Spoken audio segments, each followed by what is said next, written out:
বয়স প্রায় 50, তবে এখনও তিনি অবিবাহিত। ঘরে অবশ্য সন্তান রয়েছে।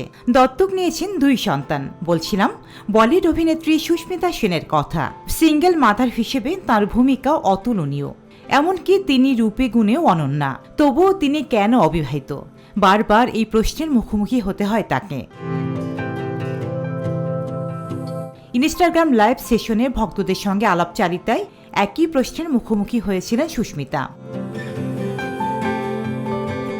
অনুরাগীরা তার কাছে বিয়ের পরিকল্পনা জানতে চাইলে তিনি বলেন, আমিও বিয়ে করতে চাই, তার জন্য তো যোগ্য পাত্র প্রয়োজন।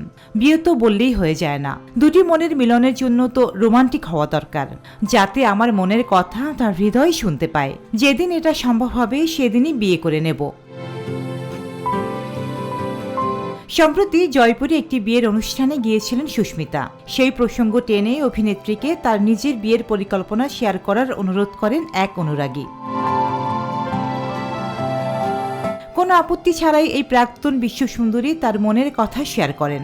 সুস্মিতার কথা থেকে একটি বিষয় স্পষ্ট, বিয়ের শখ 16 আনা, শুধু সঠিক পাত্রের অভাব।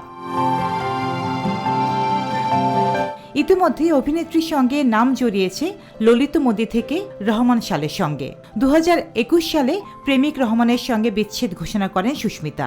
এর পরের বছর সামাজিক মাধ্যমে ছড়িয়ে পড়ে ললিত মোদির সঙ্গে সুস্মিতার অন্তরঙ্গ মুহূর্ত। ওই বছরই ললিত মোদি সুস্মিতাকে অর্ধাঙ্গিনী বলে সম্বোধন করেছিলেন, কিন্তু পরে চির ধরে তাদের সম্পর্কে। Desk report, Deshkal news.